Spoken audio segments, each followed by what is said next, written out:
Welcome, everybody, to Adapter Parish, episode 59, The Bad News Bears. As always, before we get started, let's talk about our next episode. We had so much fun taking a look at E.M. Forster's novel Howard's End and its two film adaptations in episode 48 that we are going back. This time, we're looking at Forster's classic novel, A Room with a View. We read the book and watched both the 1985 Merchant Ivory theatrical production and the 2007 television movie from ITV. This is one that's close to Ariel's heart, so we're really looking forward to getting that to you in 2 weeks on Tuesday, February 11th. If you have any comments, questions, or corrections about today's episode that you'd like to hear on the show, remember to email adapterparishcast@gmail.com or tweet at us using the AdaptCast hashtag. If you enjoy the show, we'd love it if you would share that with the world by leaving a rating and review wherever you listen to podcasts. You can find the show notes from this and all other episodes at adapterparishcast.com. And with that, on with the show, Adapter Parish, episode 59, The Bad News Bears.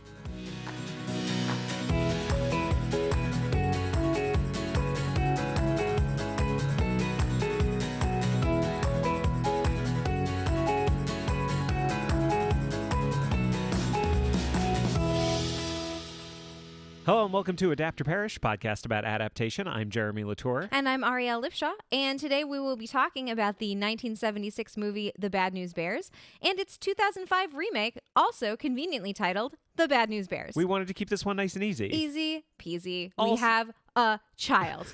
Also baseball, because we think when people think about us, they think about sports. All right, let's get something out of the way. Yes. So did you play baseball when you were a kid? Yes. Yeah? Yeah. What's your bona fides? Where'd you start? Where'd you finish? T-ball. Okay. I was the only girl on my T-ball team. Oh, really? So that was like a big deal. That's relevant. It was reasonably relevant.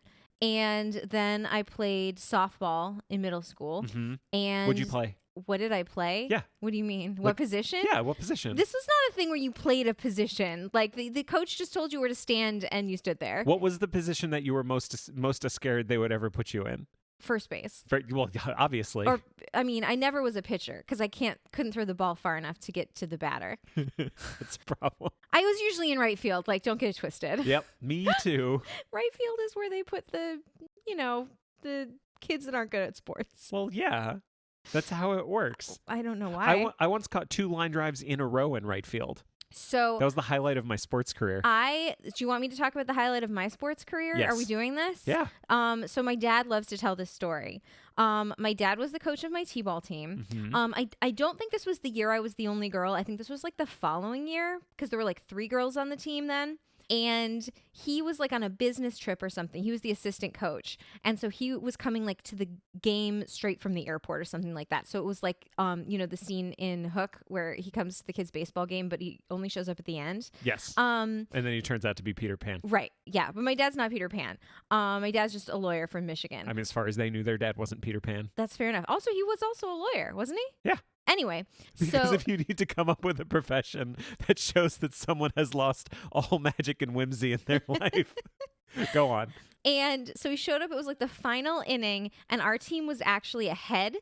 And he noticed that the coach, in a spirit of fairness, had put some poor players at some important positions. And he thought to himself, why would you put my kid at shortstop? I don't understand. I understand you're trying to, be a good coach, but why wouldn't you put a kid there that maybe could help us win?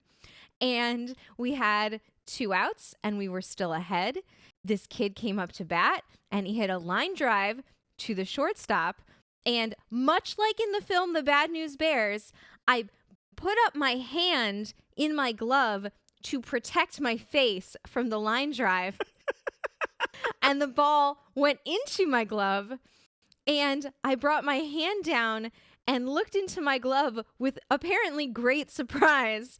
And I had caught the ball and won the game for my team. And they carried me off the field. Everybody clapped. And everyone literally clapped. And my dad has never been so proud of anything any of his children have ever done in all of their lives. One of your brothers is a doctor. I know that. Doesn't care. Yeah, I didn't have any single moments that were that big for me. I did catch those 2 line drives in right field. That was definitely a big thing. I was also a good hitter. Mm-hmm. I found out. I started with the T-ball, obviously. Mm-hmm. And then, so there, like, I always thought of it as basically like 3 levels. Like, first there's T-ball. Mm-hmm. Then there's Coach pitch. coach pitch. Yeah. Well, I only did coach pitch. I never Yeah. did T-ball where you actually hit off the tee. Which we've talked about this. It's not T-ball. It was called T-ball. It's wrong. Okay. Where I was from, there was farm league, major farm league, and little league. That's Okay. what we called it. I don't know how common that is. I have no idea what that means. I played T-ball. I played farm league. I played major farm league, and then in little league, that's when they started letting other kids pitch. Right. And that's when I played one game and thought, "Fuck this," and told my parents as much. Yes. And I stopped playing baseball forever. Yeah. Yeah. When I played softball, they let the kids pitch. So it was like softball's underhand, but it's fast pitch. So like slow pitch, it would be the coach just like lobbing the ball at you gently yeah. underhand. But fast pitch is when they like wind up super fast and zap it at you. And I think I quit before the girls got really good at that. Yeah, it wasn't fun anymore. Softballs are huge and very heavy. And if they're whizzing at your head, you might get hurt. Yeah.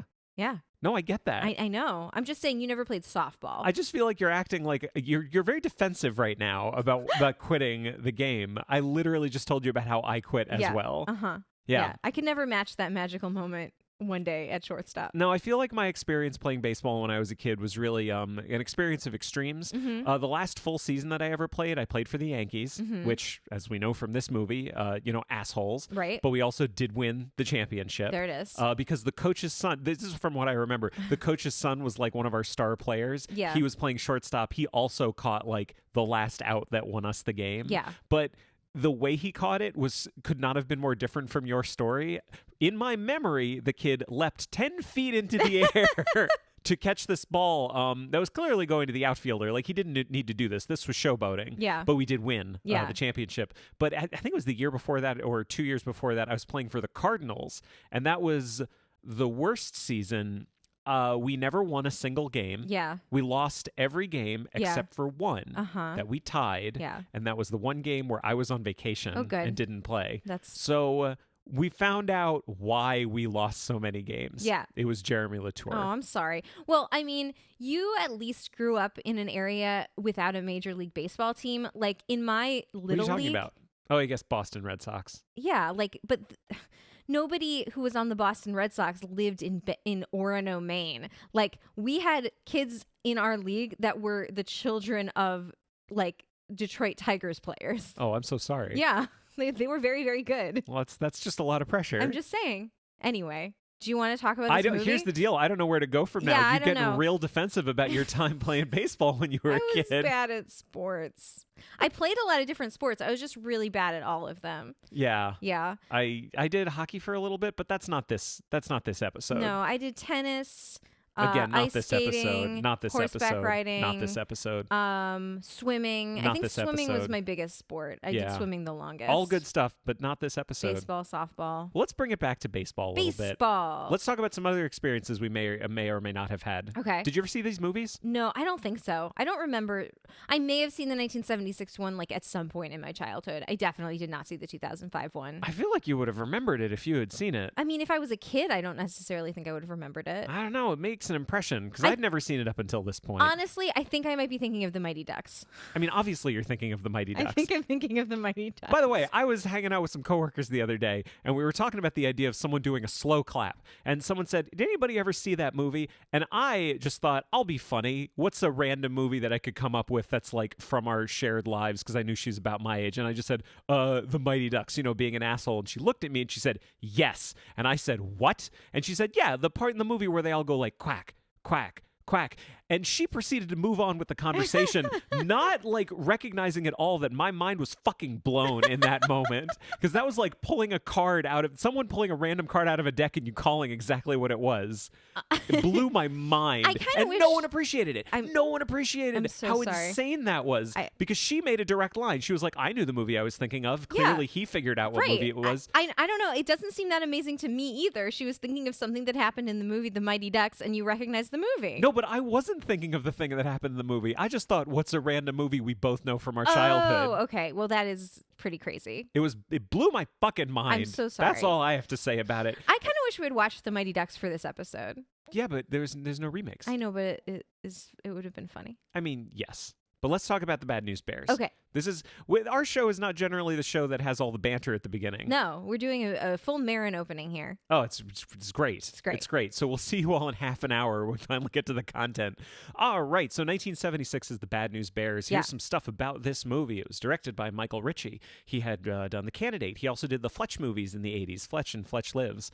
It was written by Bill Lancaster, who is Burt Lancaster's son. I thought that was fascinating. Yeah. He didn't write that many movies. He wrote one other one that is great in that it's also an adaptation, but it makes me sad because it's one we'll never do on this show, and that was John Carpenter's The Thing. I see. Which is just wonderful, but it's not really, that's not for this show. That's fine. Because I don't think you would want to watch it. No, probably not. Yeah.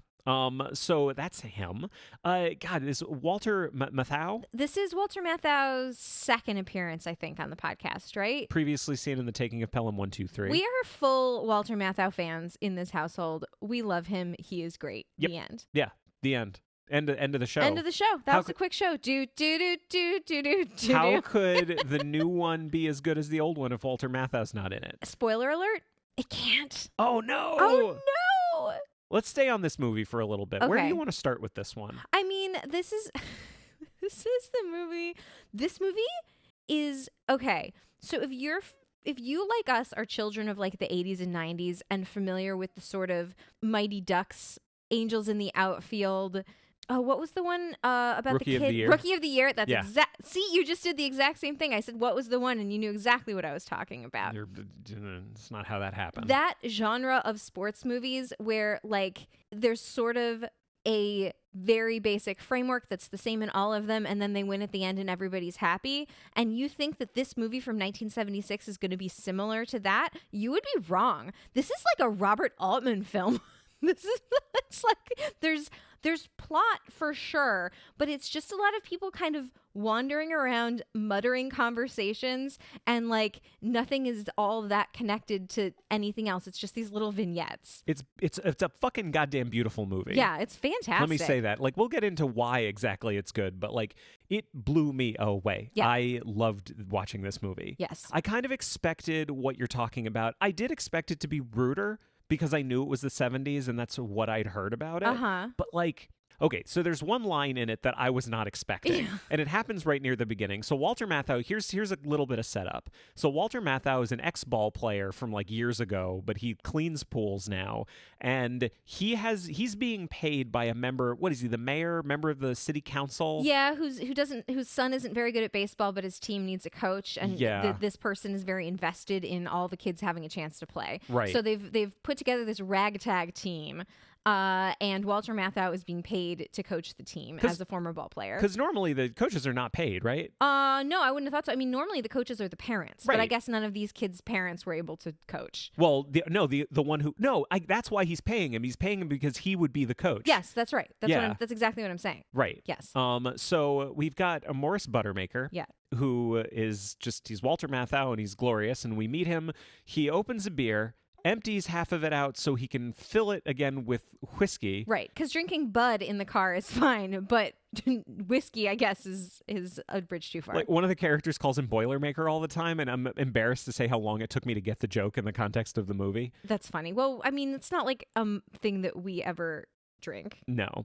But he has met this team. They have played their first game. They are nay good. Yeah. Is it their first game or their first practice? No, they've done their first practice. Yeah. And they're pretty terrible. Yes. And one of them, a ball goes out to the parking lot and smashes the windshield of Buttermaker's car. Yeah. And they all go out and he's talking to them. And here's what we hear out of the mouth of little Tanner Boyle, who is one of my favorite characters in the whole movie. He's just a wonderful, angelic little cherub. And can I just say, the reason that we have to play this clip instead of reading out what he says or describing to you what he says I'm not going to say these words. is it is full of words that we cannot say. All right, so here we go. You're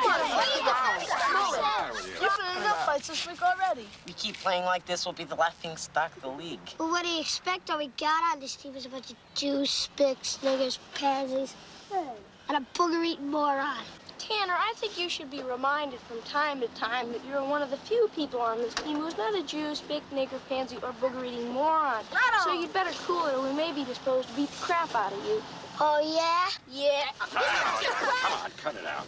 I mean, there's a lot to unpack there. Like, this kid is a piece of shit, but he's immediately called on being a piece of shit by someone who rightly points out that if you're a piece of shit and everyone else hates you, they're going to beat the shit out of you. Yeah. Right?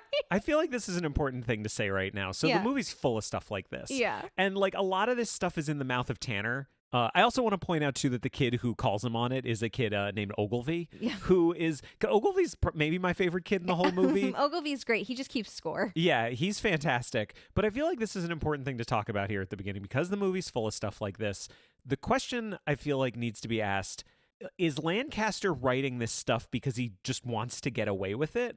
Or is this just a writer putting words in the mouth of a character to prove a point or tell us more about the character? I think it's the second one. Yeah. Much like, and that's the same way I felt, if you remember, about the book The Poseidon Adventure, that it had a bunch of stuff in it that was uncomfortable, but I never felt like it was the author trying to express that point of view. It was fully the character in, and I felt the same way about this one. Like, yeah, he's a little shithead who's probably heard his dad say all this bullshit, and that's what that character would say, but it doesn't mean that the screenwriter is expressing a racist viewpoint, in my opinion. Yeah, like, and I don't even in the context of the movie. Yeah, and there's a question then too: is like, is this the stuff that Lancaster and Michael Ritchie find funny?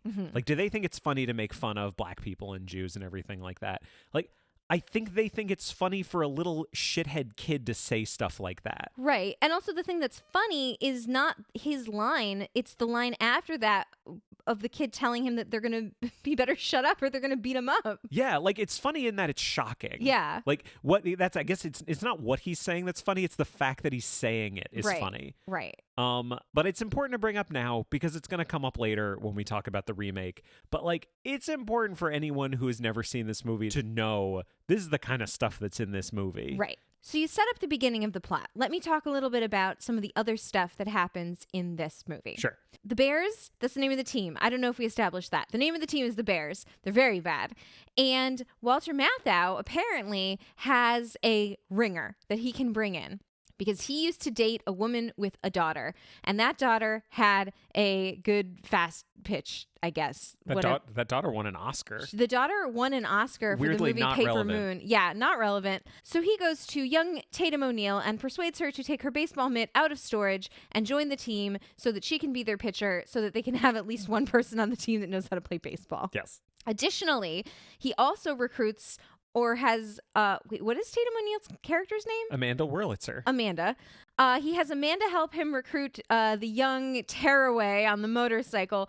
What is this actor's name? You knew him from something. Well, Jackie Earle Haley was in he was a child actor, but he's an actor now too. Yeah. Like, he was in Watchmen. He replaced Robert Englund as Freddy Krueger in Nightmare on Elm Street, and he was in Preacher. He's in a lot of stuff now. Gotcha. Well, he looks He really basically weird. used to be a child actor. Now he's really developed like a really nice character actor kind of mid-career. Gotcha. Well, he looks very strange in this movie because he's like 11, but he's dressed like a man and is like riding a motorcycle. So he just looks like this weird, tiny man, but apparently very attractive to Tatum O'Neal. Yeah. And he's also very good at baseball. So he also joins the team. Mm-hmm. So now they have two people on the team that can actually play baseball. I was going to say, I think you're selling the other kids short a little bit. A lot of them learn how to play baseball Yes. as the movie progresses. Yes, that is true. And they go up against their rivals, the Yankees, whose coach is a true son of a bitch, and they don't win. But like Rocky, the win is in the defeat, right? Like, they did a good job. They just didn't win. Yeah, the in fact the that they end. even got that far is amazing. Exactly. Isn't that what happens in Rocky? Yeah, he doesn't win. Right. But like he still does a good job. Mm-hmm. Right? Well, it's not like it's kind of. I feel like you've got a spectrum, and on one side of it you've got Rocky, and on the other end you have Cool Runnings, where like neither of them win. Right. But like one of them did really, really well, and the other one It was like should just- be applauded just for showing It was up. an honor just to be there. Yeah. In this case, they did they did better than anyone would have expected them to do. They just didn't win. They almost won the and game. yes, they almost. Like, here's the thing, though. Like, we're talking about whether they won or not. You're talking about plot. Plot Yeah. is not important in this movie. It doesn't have a lot of plot. Like that's pretty much the plot. There's a baseball team and they're not very good, and then they get better and they almost win but don't. Yeah. And they learn the true meaning of baseball. Like, I think this movie succeeds because of its tone and its characters. Like, that's why this movie is good. Mm-hmm. Yeah. I mean, we talked about tone a little. We talked about tone a lot. Yeah. Like, this is a movie that's willing to go in a lot of different places that Yeah. normally you wouldn't expect kids to go in. Well, I like the scene where the kid makes the martini for Walter Matthau when he's having them help clean pools for him. Yeah. Much like the Karate Kid, he's just having them do manual labor for him. And the one kid that like doesn't talk much apparently knows how to make a martini. Oh, Timmy Lupus. Yeah. Do you not remember these kids' names? No, of course I don't. I have a child. There's Lupus and Tanner and Ahmad and Engelberg and Ogilvy. I do remember Engelberg. I thought that was his first name for the whole movie. I want to run through all these. I want to run through all these characters to see how we feel about them. Okay. Let's kind of work our way up to the big guy. Let's work our way back to Walter Matthau. Okay. We can circle back to him. So let's start with some of the minor players we've got on this team. Okay. I went through all of them. It's so funny. There's two of them I cannot remember at all. Feldman and Tower. Don't know who Can't that even is. remember No them. idea who that is. What about Rudy Stein, the relief pitcher? What were your feelings about Rudy Stein? Was he the like kid with the glasses? Yeah. Yeah, he was I think if he was in a movie today, we would say he was perhaps on the autism spectrum. You think so? Yeah, he was just very like hyper focused and kind of nerdy. Oh, are you talking about Ogilvy No, I'm talking about the Jewish kid with the glasses. with the fro? Yeah, who wanted to be the pitcher. Okay. Yeah. Yeah. All right. There's not much to him. I don't He's think fun. I don't think Ogilvy's on the autism spectrum. Ogilvy's just like very mathematically minded and not a very good baseball player. There are two characters that it bums me out a little bit how little characterization they get. Yeah. And that's the Aguilars, Yes. Jose and Miguel. Oh, little Miguel was so cute. That was one of the cutest scenes. So basically, there are these two kids that don't speak a lot of English, but they are They don't good. speak any They don't English. speak any English, but they're good at baseball. And one of them No, is they're not. No, they are. That was the whole thing. They're good at baseball. Okay. But one of them is so tiny that he has no strike zone. So he's very good at batting. Remember the scene where they had him up to bat? He's good at batting and that he gets walked every yeah, time. exactly. Yeah. Yeah. But my problem is that they really don't have much characterization beyond they're the Mexican kids that don't speak English. Right. Which is unfortunate. Yes. I'm not super happy about that. I'm sorry. And like, unfortunately, that doesn't get any better in the remake. No. But anyway. A lot of things don't get better in the remake, and many things get worse. Here's a character that I was surprised was as minor as he was, and that's Toby Whitewood. Okay. Because his dad is the one that hired Walter Matthau, that hired Buttermaker to coach the team. Right. You feel like he's going to be a more major character at the beginning of the movie, but he's really not in much of the movie. Yeah, but I think that's really interesting that the movie is kind of willing to make that kid just be like the basic kid on the team, because in real life, like the kid of the coach isn't also necessarily the star of the team. Do you know what I mean? Well, that wasn't. I mean, sometimes that was my experience, Right, but not but- always. Yes. Right? He's just like a kid on the team. Yeah, but I'm not even saying like a kid on the team. I'm saying a character in the movie. Right. Like the fact that Whitewood is his dad is not really a big thing that comes up a lot. Right. Like it's just a thing at the beginning and then he's just on the team for the rest of the movie. Right. There's really not that much drama that happens as a result of like the relationship between Buttermaker and Whitewood. No. Like he's the guy paying him and he's there. Yeah, and he's not really even a major character. He's just kind of a plot point as to how Walter Matthau got this position. Yeah. Yeah. Let's move on to Ogilvy. I think Ogilvy's my favorite character. Yeah, you liked him a lot. He's great. So in the clip we played, he's the one that tells the other kid to shut up because they might beat the crap out of him. Right. Ogilvy's great. He's real smart. He is real attentive.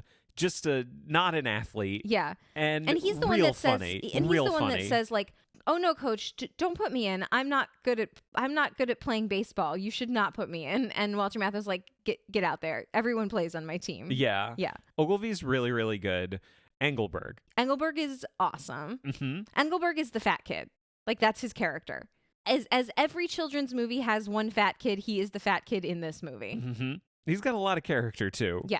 I like how he and Tanner are there together a lot, Yeah, they're like Timon and Pumbaa. but they don't like each other. No, not really. Ahmad, Yes. Abdul Rahim. Yes. He gives us, I think, one of the most interesting scenes in the movie. Yeah, he gives us the middle-aged man talking to naked kid in tree scene. Well, there's more context than that. I know, but that's what I wrote down. So they do badly. Yes. They play their first game. They do very, very badly. And they can't find Ahmad. And Walter Matthau finds out that he's in a tree. He's taken off his whole jersey and everything because he should not be a baseball player. He doesn't feel like he is doing anybody proud, and he's doing a bad job. And all his brothers are athletes, and he's not. And we get this really fucking sweet scene that you think is creepy for some reason, where Walter Matthau goes up and sits in the tree with him and like talks to him about baseball While he's naked. Yes. I mean, the kid is. Yes, the kid is naked. It's not like Walter Matthau was like, I gotta get to this kid. I'll take my clothes off too. In That's a not show what of happens. support, he also strips off his clothing. No, No. he doesn't do that. No, but like that is, I think, one of the more interesting scenes in the movie because it is all about the character of Morse Buttermaker. It's not really about. I just really liked that scene. I really like the fact that early on in the movie, Buttermaker has to talk to these kids on an emotional level. And he's ill-equipped to do so. But he's game for it. Yeah, no, he gets better at it. Like that's sort of his journey, right? As the movie goes on, he becomes more in touch with his emotions. I think it's really important for the character to have that scene. Yeah. And Ahmad is there, and he's great. He's a great little character as well. We've got Tanner. Yeah. Tanner's wonderful. Already talked about Tanner. He's the little tiny kid that likes to beat people up. Tanner's great. I want to jump over to the Yankees for a second before we get to our star players and main character. All right. So the Yankees are obviously the bad team. They're not like evil bad. They're not like, we keep talking about Mighty Ducks. They're not like the Hawks in the Mighty Ducks who are just like evil. They're just... It is a direct comparison, this movie, to the Mighty Ducks. They're assholes the way any good like little league team are assholes, where they don't really understand yet how to be good sportsmen, and they're winning, so they're dicks about it. Right, and their coach is a dick. Their coach is not helping. Yeah. So this is Vic Morrow as Roy Turner. Joey Turner is his son, who is the pitcher for the Yankees. Yes. Do you want to talk about that scene, or do you want to hold off on that for a little bit? No, let's talk about it, because they do this scene in the remake too, and it was interesting to compare what they were willing to do in 2005 versus 1976. So the coach's kid is the pitcher, because of course he is. And they're in the final game, and their good player, the Bears' good player, comes up to bat, and the coach does not want him to get a home run. So he instructs his son, the pitcher, to walk him, and his son, the pitcher, says, "No, I would like to strike him out, please. Can I please do my job as the pitcher?" And they have this disagreement. So what happens? Well, here's the important thing. The important thing is that his dad, the coach of the Yankees, says, do this thing. And he says, I do not want to do this thing. And then he does a thing that is not the thing his dad told him to do. And his dad comes up and yells at him. And then he strikes him. In front of God and everyone. Hits the kid. It just straight up hits the kid. And nobody says anything for a long time. Yeah. And it is very tense for this man. And he's looking at the crowd going like, yeah, I hit my kid. What? Yeah, like he was mouthing, I did the right thing. And like the kid gets this real fucking great dramatic scene where he gets to throw down his ball and his glove, and he walks over to the guy's wife. Who's, his mom. Yeah. The guy's wife. He goes to his mom. Describing relationships is weird. That's fair enough. And who is not a fan. She is not a fan of the dad at this point. Unhappy and takes him home. Yep. And he's got to put in their relief pitcher. Yes. It is a tremendous scene, and it's tremendous for a number of reasons. One, it tells you everything you need to know about the coach, who you've made a decision about how you feel about this guy early on. Yeah. Because he's an asshole. Yes. You don't really necessarily know how far it goes. Yeah. I feel like this is a trope that happens in a lot of movies where you've got the bad person, and at some point at the end of the movie, they are going to reveal themselves. It's going to turn out that they're a jerk, and they're going to do something really, really terrible. This isn't like that because you kind of know he's an asshole the whole time. Yeah, like he's been a mild jerk throughout, but the movie certainly does not want you to think he's a sympathetic character. Yeah. And hitting his kid is a bad thing that he does. Like, you are not supposed to hit kids. Yeah, and he's an asshole the entire movie, but there's no consequences to any of that. Right. And for the first time, he has consequences. Yes. So for that reason, it works and it's good. But then it also is really important for Buttermaker over on the other side, because he's been pushing the Bears really hard at this point, and he's been doing some things that he's not really proud of. Yeah. And that's the point where he turns because he's able to grow in that situation and become a better person. Yeah. And is nicer to the kids at that point. Yes. So it's important for him too. Yeah, and that's the point where he's like, oh my gosh, I could really take advantage of this situation by like just putting all my good players out there. And that's the point where he's like, nope, everybody plays. Go on, Ogilvy. Like you're playing center field or whatever. Yeah. You know? It's really, really good. This kind of goes back to the whole like how honest this movie is about like the way the kids talk. Mm-hmm. I like the fact that this isn't presented as some giant dramatic thing that everyone has an opinion about. Like the kids don't talk about this afterwards. Yeah. Like it doesn't really affect them that much. It affects the Yankees coach and it affects his son and it affects his wife and it affects Buttermaker, and the crowd is certainly not on the Yankee like coach at that point. Mm-hmm. But like the kids are fine. Yeah. The kids are just there to play baseball. Yes. And I feel like that's kind of honest. Yeah. Because I feel like that's the way this shit happens. Yeah, totally. It was especially in 1976. I'm not sure it was that unusual or shocking Yeah. in that community for a dad to beat up his kid. Do you know what I mean? Like, exactly. there's Yeah. probably other dads and other kids on that baseball field at that moment that have had similar experiences, just not in front of God and everyone. Yeah, and it's like it's not a good thing. I'm No, not it's not a glad good it thing. happened, but like as far as the story goes, it's a good, really, really good moment. Yeah. So those are the Yankees. Let's pop back on over to the other side of the Of the dugout? The dugout. Yes. Dugout. So let's talk about Kelly Leak. Okay. What'd you think of Kelly Leak? You talked about him a little bit before, Yeah, but what do he's you think about him as a character He's in the movie? weird tiny man-child. Yeah. It was funny because he looks like a real person. He doesn't look like a teen heartthrob, which made it both realistic and also weird that he was like the love interest of Tatum O'Neal. Do you know what I mean? They felt like kids dating. Yeah, they were just like kids dating, but like he's also riding around on a motorcycle. What is he doing with a motorcycle? Well, He's 11. It was like a moped. Yeah, it was a Harley Davidson. Was it? Yeah. Well, I'm not 100% if Harley Davidson makes a moped. Maybe they did in 1976. I'm not going to look it up right now. Like it was a tiny motorcycle, Mm-hmm. if so. I really appreciated this kid. I mean, I think the best thing that happens with this character in the entire movie is when Buttermaker tells him, like, whatever you can do, like, if you see a ball, it doesn't matter if it's coming to you or not, catch the ball. Yeah. Because I know you can do it. And basically sets the entire rest of the team against him. Yeah, by accident. And the team fucking hates this kid, and you actually get some depth because he's been a huge asshole up until that point. Yeah. And he definitely is the person that doesn't care about anything. And you find out that, like, no, he's a kid, and he just, like, he wants people to be nice to him too, and he wants to play the game. Yeah. And when the kids are jerks to him, like, I think it's a really compelling moment for the character in the movie. And I really like the way it's resolved too. It's not one of these things where it goes on forever, where the kids are holding him responsible. No, it was like one game. Yeah. And then he's like, I don't want to do that because everybody hates me. And Walter Matthau was like, oh, yeah, I can see how that would be. Yeah. Hey, guys, I told him to do that. I'm sorry. Don't do it anymore. But he waits too. Like Yeah. Buttermaker finds out about that and he waits until later and they're having another fight and he goes, well, you know what? Be angry at me. Don't be angry at him. Right. It's like, you could have come forward sooner if you wanted to, but you didn't do that. Right. What'd you think about Amanda? I really liked Amanda. She's great. Amanda was great. Yeah. The scene that she and Buttermaker have in the dugout where they're so basically like he used to date her mom and she liked him a lot and they had these like nice times together, and then obviously he stopped seeing her mom and so she never saw him anymore.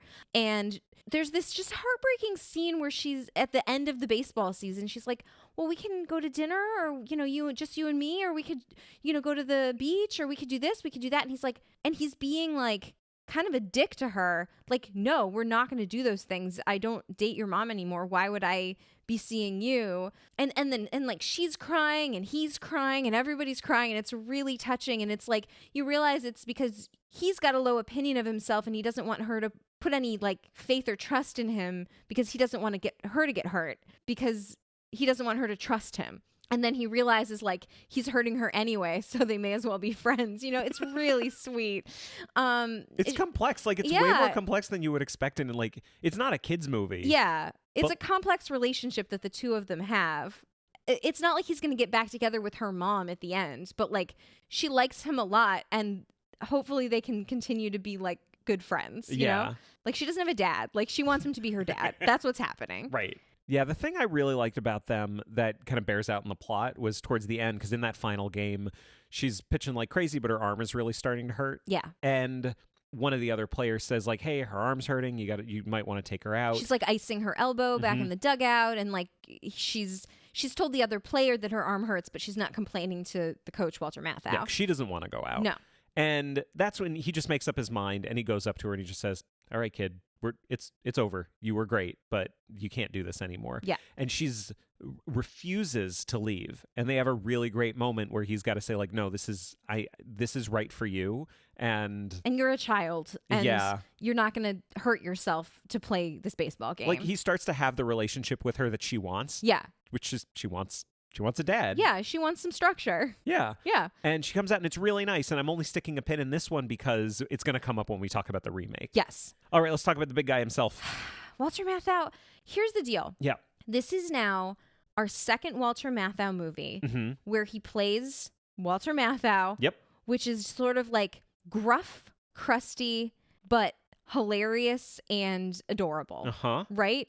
And it turns out that is a hard tightrope to walk. Yes. If you want to be a likable character. Yeah. Because he was in The Taking of Pelham 1, 2, 3, basically playing the same person. Mm-hmm. And we found that when they did the remakes, that's a hard line to walk because you sort of come off like a jerk unless you're Walter Matthau. Well, they didn't even try in The Taking of Pelham 1, 2, 3. They basically made like different characters. Yeah, because nobody can do what he can do, or at least it's very hard to cast. Well, that's a question I have.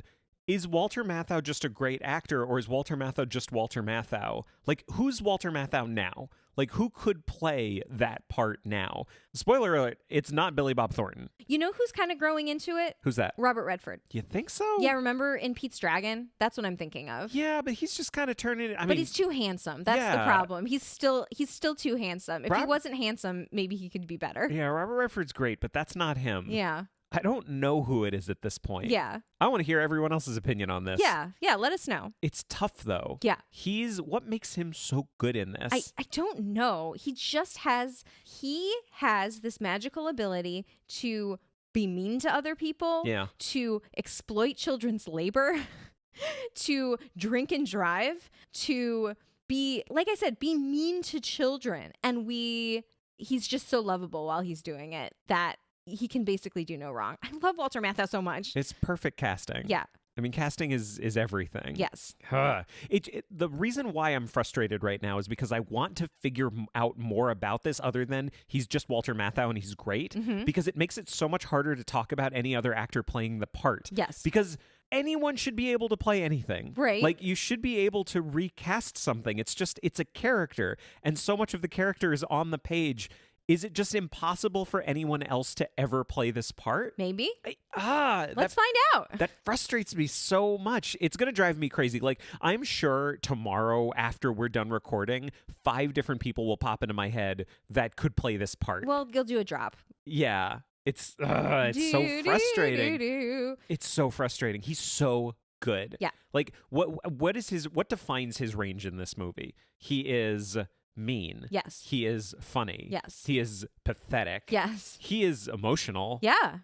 He cries in this movie. I don't know that I've ever seen Walter Matthau cry in any other movie. God, he's so good. Yeah. This movie's fucking This movie was great. This movie was not what I expected and was great. I really, really liked it. So we've got this movie that is raw and offensive, but also at the same time really interesting and heartwarming and delightful. All of this is true. All right. So is this the kind of thing, and the question comes up, like, can you repeat this? Well, they made 2 sequels and there was a TV show. Yeah. We didn't look at the sequels and the TV show wasn't like readily available. Right. We really focused on just the 2 movies. Right. So can this movie be remade 30 years later? Like, I mean, it can. It can. Someone did. And so we have this 2005 Bad News Bears remake. Yes. Starring Billy Bob Thornton. Yes. As a Morris Buttermaker. Yes. So there's a number of people. There's some similar roles. They've changed a couple of roles around a little bit. So we've got it's just weird to me with remakes like these how some characters stay the same and some characters' names are changed. Mm-hmm. Like, we have the Turners. We have Roy Turner. He was the coach of the Yankees. And we have Joey Turner, his son. In the new one, it's Ray Bullock and Joey Bullock. For some reason. This is one of those things where I want to know more information. I want to know what the thought process was. Like, did some producer say, oh, no, I know someone named Turner, so you can't do it? That's my thought. Like, oh, no, I have a friend named that, so we can't use that name. Like, but it's interesting to me, like, what makes it so Buttermaker can still be Buttermaker, but Turner is now Bullock? We run into this with adaptations all the time, like seemingly randomly changing some names, but not others. Yeah. I don't understand it at all. But we also change some characters in some, subtle ways. So we have Whitewood is still in this, but is no longer a dude. No. Now it is a lady. It's a mom. It's Marcia Gay Harden is the mom of one of the kids. She's the one that hires Buttermaker to coach. Yes. I guess I'm not asking what you feel about Marcia Gay Harden in like a general sense. Yeah. What did you feel about her in this movie? Well, she was definitely a larger role than the equivalent dad in the other movie. Yeah. Right? Like she was given some more bits of business to do than the other guy was. And it was like she was like a soccer mom of baseball. She's got like the overscheduled kid. Yeah.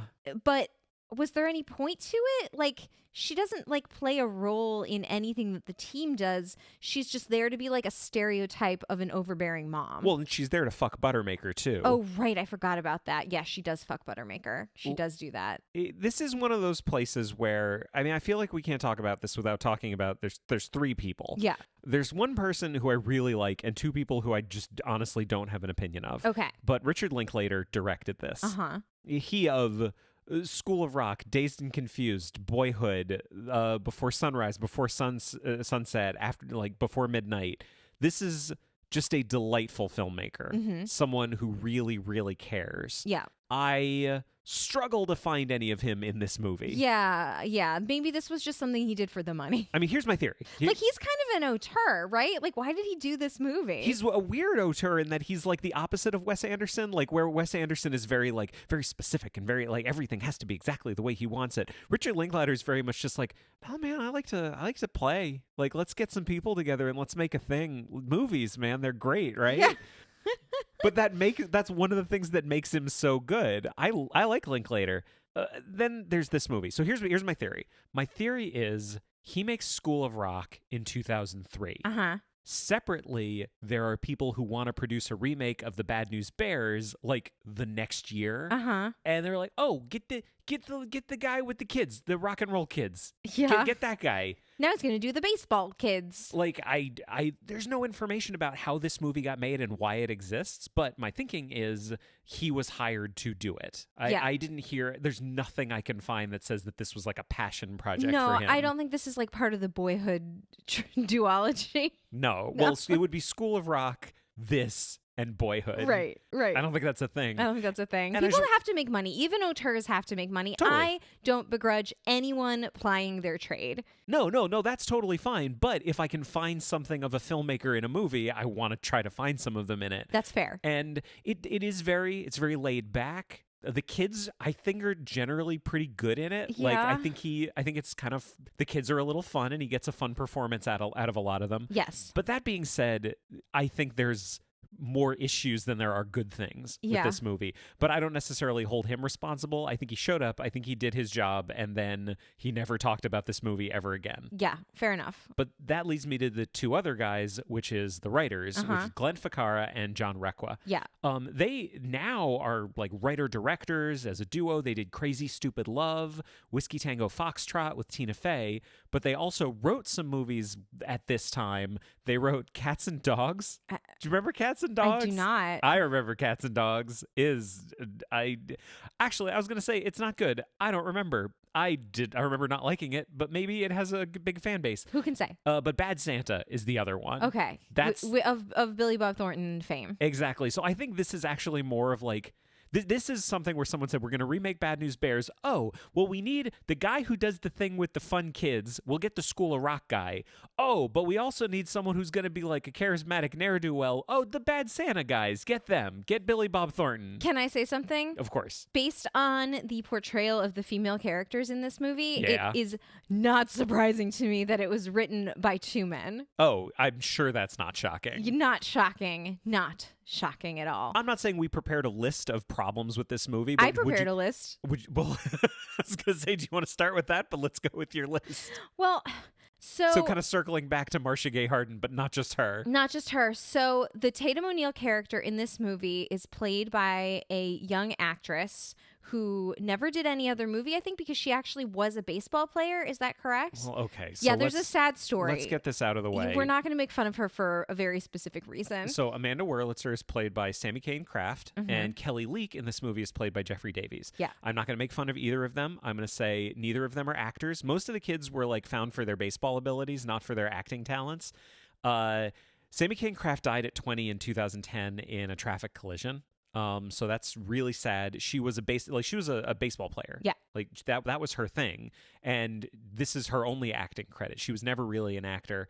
Jeffrey Davies last year in 2019 was in a motorcycle accident. He is in a wheelchair and currently learning how to talk again. Oh, jeez. So we're not going to make fun of them, is what we're saying. I don't want to. And the good news is, like, I it's don't have anything to make fun of. It's the script that I have problems with. It's not her performance. Like, she did a good job. I will say this: I actually think she's way closer to the quality of Tatum O'Neal's performance than anyone would like to admit.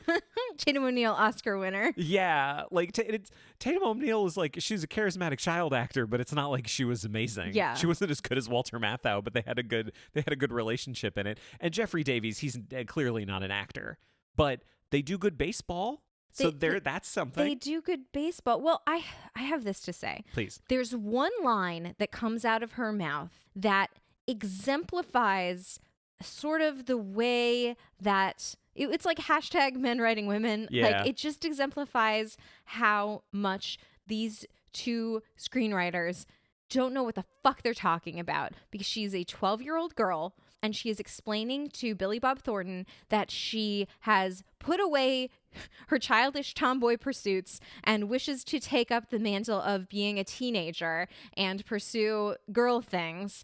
And the line I wrote down was, she says to this middle-aged man who is not even her father or anyone that she is currently close to, she says the words to him, "I don't want to play baseball. I want nice hips and C cups." Couple things. Okay. One, no 12-year-old girl would ever say that. They would be mortified to even think about potentially saying it to anyone, never mind like a male, like gym teacher figure. Like, A of all, mortifying. No one would talk about their breasts that way, or hips, or any part of their female figure. So that's, first of all, unbelievable. Secondly, so we've talked about this a little bit before, that men as a whole have no conception of what size or shape women's bodies are. Men don't understand how bra sizes work. Yeah. Because I don't want to spend any time more than this one sentence that I'm about to say talking about a 12-year-old's body, but she already has C cups. She has small breasts, which are C cups. And men don't understand how bra sizes work. They think it's A, B, C, D. A is tiny, B is medium, C is large, and D is unimaginably huge. That's not how bra sizes work. It's just not. So I'm an attendee at your TED Talk right now. I just want to be clear. Just so everyone knows, she like looked at me as if to say, like, can you back me up on this? Like, I'm in the audience for this one. He's like, breasts. Yes, I'm taking notes. I'm taking notes. Yeah, furiously yes. Writing. Not to spend any more time talking about this very young actress's breasts, so I'm not going to. But I will just say, men don't understand breast or cup sizes. No one would say I want a C cup, especially when they already are a C cup. Okay. Female characters underwritten. The end. Let's move on. Well, how'd you feel about Marcia Gay Harden? Because this is the one, this bothered me more. Okay, you talk about this. Because, like, I don't know why I'm not surprised at them, like, trying to sexualize this girl. Like, because that's what they do, right? Yeah. That's their whole thing, is they want to be bad and rude and shocking and all that kind of stuff, even though it's, like, a little problematic. What bothers me is that you take someone like Marcia Gay Harden and you put her in this part, like, you've changed the gender of the role, and it seems that the only reason you did that is so that she could become a sexual object for the other main character. Yes, correct. I'm bothered by that. Yeah, like, no, you should I can be be more bothered by that? No, I mean, you seem the right amount of bothered by it. It just pisses me which off. is bothered. The scene right before she propositions him is like, I think, one of the worst scenes in the entire movie. Yeah. Because her whole thing is they're trying to cram as many different things that they find funny into one scene. Ugh. So what is it? Doesn't she make like scented oils or something like that? Yeah, she's one of these moms that's like overscheduled and does a lot, and she's like, here have these scented oils, I made them myself. And then she says something like, you may wonder how I found time to do this. Like, I don't know, I just get everything done, like something like that. She's just like an overachieving mom. It strikes me as something written by a couple of like middle-aged white guys, and the only thing they're thinking in their head is that the only audience I have to make this for is other people like me who also think that stuff like this is ridiculous. Yeah. Did you feel like you were the audience for this movie? No, I mean, they definitely lost me on the first trip to Hooters. Oh, yeah. Hooters is in this a lot. A lot. Like, Hooters, I'm sure, had some kind of product placement because Hooters is in this a lot. So there's like a lot of low-level misogyny in this movie. So let's kind of list off some of these things. Yeah. So in the first one, there's a joke where Buttermaker needs to find a sponsor for the team, and he goes to famously Chico's bail bonds. Yes. And in this movie, you see Billy Bob Thornton like looking for a sponsor, and he goes into Chico's bail bonds, which is, you're like, okay, this is great. And then it turns out, no, that was just a reference to the original. He actually got a sponsorship from a strip club. Good. And so that's A right there. Yeah. I guess Whitewood has been changed to a woman just so she can have sex with Buttermaker. So that's 2. Mm-hmm. The girls from the strip club come to all the games. Like, just stripper jokes there's so many stripper jokes in this movie. And I just wrote down, like, stripper jokes are so 2005. Like, do we make stripper jokes anymore? It's like, it's not funny. Is it funny? It's not funny. I don't think... Was it ever funny? To some people it was. I guess. I guess. But it's like, it just feels a little out of place in this movie. It feels truly dated, honestly. Yeah. Like, it really is not held up. And which is weird to say that a movie from 2005 feels more dated than a movie from 1976. But this has happened before. Yeah. That, like, the older one is a better movie, and therefore, like, it happened with Miracle on 34th Street. Totally. Like, the new one was trying so hard. Well, here's another example. Are we stepping away from misogyny a second to talk about how this movie deals with technology? Yes. Okay. I didn't have anything else on that other than the fact that, like, women are props in this movie. Ugh. They're not characters. Yeah. Like, they're absolutely not. They are just props. Yeah. So, do you want to go back to technology? Yeah. Well, again, like any movie that has a character do something with technology automatically dates itself, especially when it's showing technology in a way that technology has never worked and never will work. Like, the nerdy character has made like a base. Well, he's tracking the stats on Yeah. some kind of spreadsheet, but it's also a website. Like, it's not how computers work. Yeah, he's in a web browser, and you can see at the top that it's like it's not Bad News Bears. They don't call themselves that, but it's like bears-stats.com. Yeah, which is .gov. Which is not a thing. It just isn't a thing at all. It's frustrating. Yeah. Actually, it's funny to me that, like, the misogyny and the way the technology works, I think, made me just as angry, even though the technology thing was like just that one part. Yeah, but it's still really, really dumb. Can we talk about, there were genuinely, there were 2 laughs in this movie, and both of them were upsetting that was the thing that we laughed at. So one, in this, he's an exterminator, not a pool cleaner. Which we didn't even really talk about. Yeah. But he's yes, an that's exterminator. true. It doesn't really matter. He's an exterminator. And there was a scene where he was like pulling dead animals. He's dumping a bag of dead animals into the dumpster at the baseball field. Yeah. And he puts in like this dead rat, and it like... It's a very visual joke, but it like sits up for a minute and then it falls over, and we thought it was really funny. Yeah. And I wrote down, hardest we laughed is at dead rat. The dead rat prop was on point. Great. It was great. And then the other time we laughed was, so there's, I don't think we even talked about this. Like, so we've talked about sexism and misogyny. We haven't talked about the ableism in this movie. Well, I have a note about, like, So I get the sense that Fakar and Requa put stuff in the characters' mouths that they were comfortable saying. Like, other than, like, Lancaster, when he wrote the original, I really felt like he was putting words in characters' mouths that he was not comfortable saying. Yes. And part of the joke comes from, like, oh my God, what is coming out of this person's mouth? Yes. And then immediately another character calls them on it and tells them that they shouldn't say something like that. Yes. In this one, that second part never happens. Right. And they also make weird choices. Some I think were their choice. Some I think were the censors. Some I think were the rating they wanted to get. There's another little thing about the rating that they got. Yeah, we'll come to that. I feel like that's the highlight of this whole movie. Yeah. They do put words in the characters' mouths, in the kids' mouths, that are shocking, but because so many things are very clearly not there, what's left feels like the kind of thing that the writers are comfortable saying themselves. Yes. I can't assume that, but it's what it seems like. Yes. So, like, racial stuff, the kids don't say anything racial anymore. No. They don't say anything about Jews. No.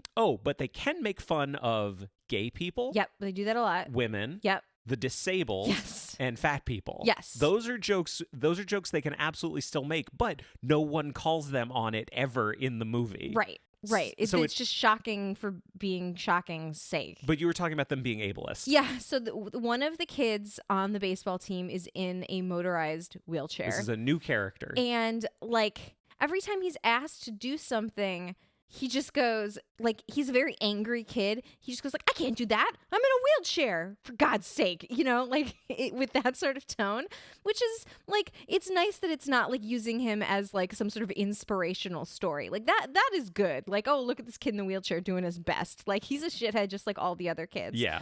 But at one point, he shows up to baseball practice with an eye patch on. And Billy Bob Thornton says to him, What's up with the eye patch? And he goes, oh, my mom says I have cancer of the eye now. And it was so unexpected and so ridiculous. We just both burst out laughing. And, like, not because it was a funny joke, but because it was like... No, I think it's a funny joke. You think it's a funny joke? Yeah, I think it's a well-executed humor joke. So we laughed at that well-executed humor joke about the kid in the wheelchair having cancer of the eye. I don't know what kind of horrible people that makes us. No, it doesn't make us horrible. It makes this movie terrible. We only laughed twice. We only laughed twice. Yeah.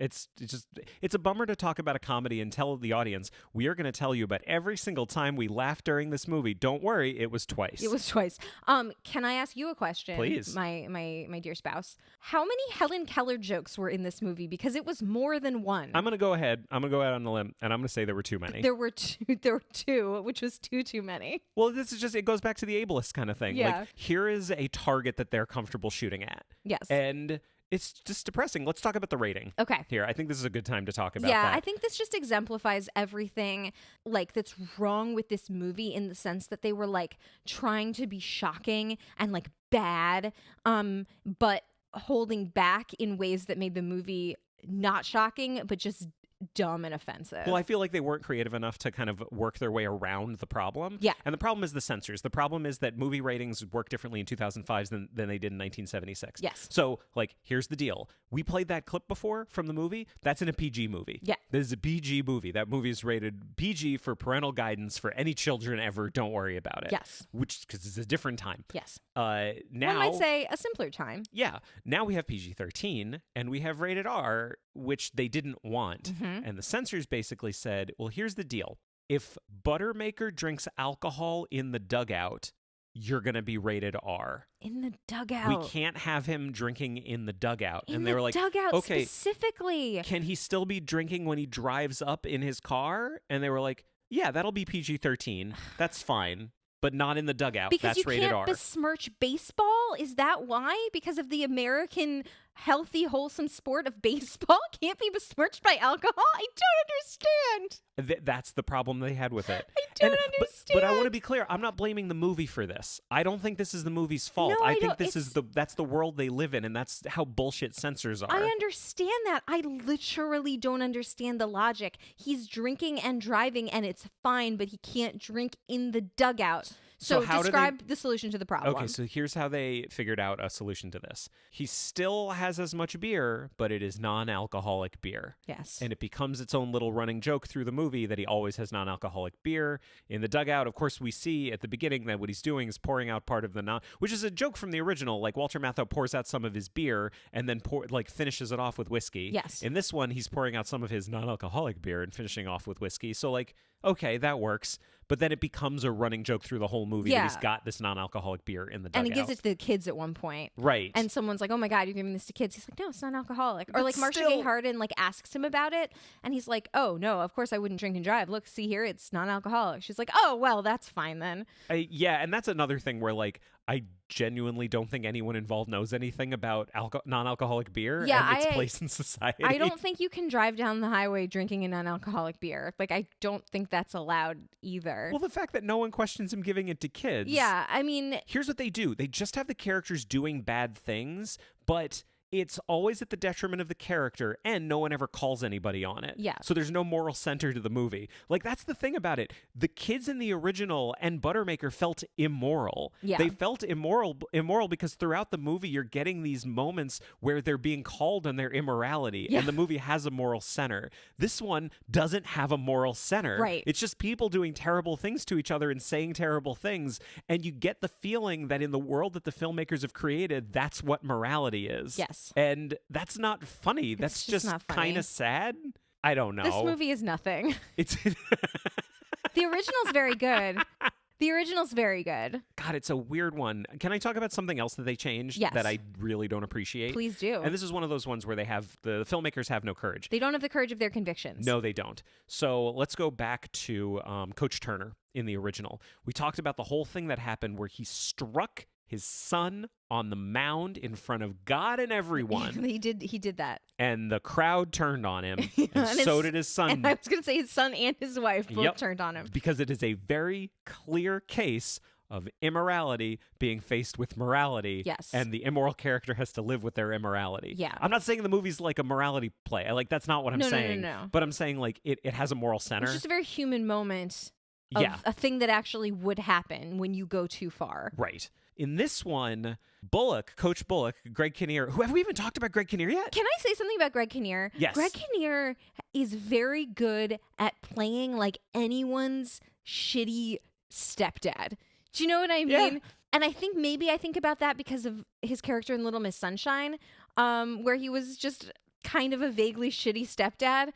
But he just gives off this vibe. Like his teeth are a little bit too white and bright, and it all seems like a slimy facade. This is also the second episode in a row we've talked about Greg Kinnear. Yeah. Well, here's a question. So I feel like with any of these, like any kind of typical leading man kind of guy, like Greg Kinnear, act like you're going to cast them in While You Were Sleeping. Are they Peter Gallagher or are they Bill Pullman? I have a confession to make. Yes. I don't understand that reference. Okay, let me put it a different way. In a Can you use a movie I've seen? Okay, I'll use a situation I'm sure you've seen before. Instead of While You Were Sleeping, imagine just yay romantic comedy. So you've got your romantic lead. She is your romantic lead, and you have two other characters. There's the guy she's with, and there's the guy that suddenly she meets and wants to be with, and the audience wants her to be with him. And usually there's a lot of different reasons why you don't like the original guy, that he is not as nice to her as he could be, or he's dumb, or something like that. And everything the movie is telling you is that she should be with the other guy. Mm-hmm. Okay? The audience likes that guy. Yeah. Who is Greg Kinnear going to play? The not likable guy. Right? Yeah. And that isn't to say that he's not likable. I just think that's his character. He's good at that. I think he'd be really good at that. Well, exactly what I'm saying about like the shitty stepdad. Like it's the same kind of thing. But I think it's a good test. Yeah. It's like, who is he going to play in that movie? Yes. It's also weird too that this is 2 episodes in a row now that are Greg Kinnear episodes. Yeah. And we also felt like he was miscast in Sabrina. Yeah. It's weird. Who would play if you want a character to be sympathetic, you have to ask yourself, yes, could he play the John Ritter role in the Buffy episode where Buffy's mom is dating a shitty guy that turns out to be a robot? And if he could play that role... I like John Ritter, though. That's true. Actually, I like John Ritter. Never mind. The comparison doesn't stand. It doesn't stand. Edit this out. This is such a bad podcast. Edit this out. We're making a bad show in general. Oh, my God. Greg Kinnear, but here's the thing. I think this is why we're struggling. Greg Kinnear is Greg Kinnear. in any movie that he's in. I never really see him inhabit a role the way other people do. He's Greg Kinnear. Yeah. He's got that weird Greg Kinnear charm. He's like charming, but not as charming as some people. Yeah. He's absolutely handsome, but not as handsome as other people. Right. He knows his lines. He does a good job. He's an actor. He's a working actor. I like him in some things that he's in. Yes. Like there's some things I like very much that he's in. That's a thing. But he doesn't work for every single role. So I guess here's my question. Like, does he work in this movie, or is the basic problem that the movie doesn't have the courage of its convictions? Right. I'm sorry we went on this giant, like, Greg Kinnear cul-de-sac. Yeah, so but we're back to the main drag. Bring it back around. What happens in that scene that's different from the original movie? He, like, pushes his son a tiny bit, and the son steps back and trips and falls on the ground. Yes. And everyone's like, everyone's clutching their pearls. And he's suddenly like, no, but it was an accident. It was an accident. Okay. And, like, it kind of was. Like, Yeah. He definitely was not being awesome in that moment. He was getting in his son's face, and his son was being a dick to him. Yeah, like he was being a shitty sports dad, and his son was not doing the right thing for this game of sports. But it definitely felt like they were trying to make the crowd have the same reaction that the crowd did in the original. Without actually showing a parent striking their child. Right. Which I guess we're advocating for? I guess we're coming down on the side of have You'll understand someday. Jesus Christ. We would never strike our child ever. But in the fiction, yes, sometimes striking a child is like a valuable piece of fiction. A valuable thing in fiction. I mean, it's a pretty good shortcut to show that someone's a piece of shit. Yeah, yes. Exactly. People kill people in movies. I don't advocate for that. Yeah. In life. But movies are fun. Yeah. Not this one. God, like, I don't even have that much more to say about this one. Like, I got this to say about wrapping it up. As a remake, it definitely feels like they love the original. Yes. It really feels like everyone involved loves the original because there's so much of the original in this one. Yeah, a lot of little salutes to the original. Tons of stuff. Like, same musical, like... Oh, the same music, yeah. Yeah. Like the, it's Is it Carmen? Carmen, yeah. A lot of that is in here. A lot of the same lines are in here. A lot of the same setups are in here. A lot of references. It's such a superficial thing, though, because the feeling for this movie could not be more different than the original. It's just shitty people being shitty, and we're supposed to find that funny. And I guess some people find it funny. So full disclosure, I haven't seen Bad Santa, the other movie that these guys wrote, which is very popular. A lot of people really like it. And maybe when they're doing something original, it works. But the problem is they're trying to take the thing that they do and apply it to something that's like weirdly heartwarming. Yeah, well, you're right. Like, not only is the tone different, but like I said, like the original is almost like a Robert Altman movie. Yeah. Like just the style and the direction. It's like a kid's version of a Robert Altman movie. And the 2005 one is like an early 2000s shock comedy. Like those two things could not be more different. Yeah. And it's just weird that it's telling the same story in such a wildly different way. Yeah. And it did not work for me. It's a bummer. Yeah. It's just a bummer. Was there anything you liked about it? It's got a little more representation in it. Yeah. Which is nice. For sure. That's true. Like, they weren't actively making fun of the kid in the wheelchair. No. I mean, like, the other kids were. I don't know. No, the movie is kind of making fun of the kid in the wheelchair. Yeah. And it's getting away with it because the actor's not in a wheelchair. Yeah. And so there's no one on set to call them on it. Yeah. As I say, it's kind of a low bar. Like, they weren't actually, like... No, I can't defend it. I can't defend it. Yeah, this movie, I feel like this movie has already been forgotten. Yeah. We've resurrected it. Resurrected it for a moment for some people. To kill it again. And we should just let it go back to the grave. Yeah. And just rest. Yeah, let it die on the shelf. Let it gather dust on the shelf of the Blockbuster video from whence it came. And I'll say this, I feel like here's three groups of people. You might be in one of those groups of people, you listening at home. Would you like to watch a really heartwarming movie about kids that's also really offensive and kind of shocking? And has Walter Matthau You should watch The Bad News Bears. Would you like to watch Richard Linklater direct a bunch of kids being awesome in a super funny movie with really charismatic performances? You should watch School of Rock. Absolutely, you should watch School of Rock. Would you like to watch Glenn Ficarra and John Requa write a movie about people just being shitheads all the time, but it actually, from everything I've heard, kind of works and is kind of delightful on its own? Watch Bad Santa. Well, I don't put my stamp of recommendation on Bad Band Santa. I'm assuming you already want to watch something that they've written. Yeah, I guess. I can't- I've never seen it, so I can't stand behind it. I can't back it up, but I guess those are the three things that you can do. Fair enough. Would you like to do some quadrants really quickly? Yes, it will not take us long. No. Do you think that they cared about the original? Yes. They clearly did. Yeah. As we've just covered. Do you think that they did a good job? No.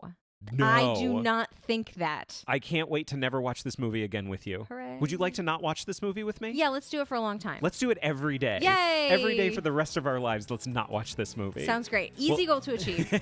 Well, this has been Adapter Parish. If you'd like to find us online, we're on Facebook, Twitter, and Instagram at AdaptCast. And if you tweet about the show, don't forget to use the AdaptCast hashtag.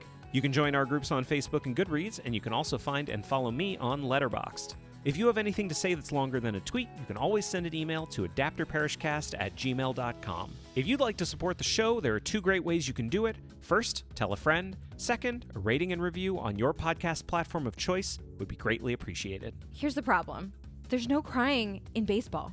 That's not what? There's no crying in baseball. Yeah, I get there's no cry. There's no crying in baseball. Yeah, I guess if you build it, he will come. Like, are we just doing this now? Yes. I think I am the luckiest man. What the fuck did he say in that movie?